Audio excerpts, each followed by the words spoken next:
This is a boat that came in for winterization, and when we were starting it up and running it, get to operate temperature, it was making one heck of a noise. And then it was a gimbal bearing that was making the noise. And he said he hadn't heard it before. But you can see how dry that is. That's a non-greasable bearing, and so it's just bad. It's worn out. So here's the other part of that. Here's his U-joints. That's nice and free, that's nice and free. But in this direction,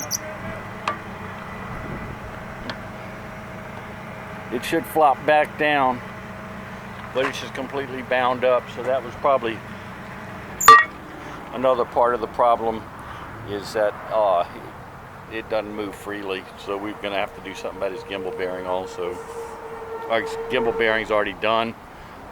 It's in place. We'll call that a U-joint.